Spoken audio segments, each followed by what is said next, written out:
చచ్చిపోయేవాడు. అన్నదమ్ములు గుంటలు వేసినప్పుడే ఆశ ఉంది దేవుని బట్టి. ఆయనకు దేవుడు చెప్పిన అన్నీ నెరవేరినాయి. ఎదురు చూసినాడు, దేవుని పరీక్షలన్నీ నెగ్గినాడు.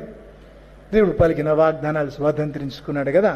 అన్ని శ్రమలు, ఒక్కొక్క శ్రమ దేవుడు ఆయనకిచ్చిన సింహాసనానికి మెట్లయినాయి కదా. మెట్లగా వాడుకున్నాడు దేవుడు, సింహాసనానికి మెట్లగా. శ్రమలు ఎవరికి లేని కష్టం నాకెందుకు అనకు. ఇప్పటి నుంచి ఎవరికి లేని ఆశీర్వాదం నీకు ఇద్దామనుకుంటున్నాడు దేవుడు. వద్దంటావా? అందుకే పోల్చుకోకు ఇంకెవరితో, ప్రశ్నించకు దేవుణ్ణి.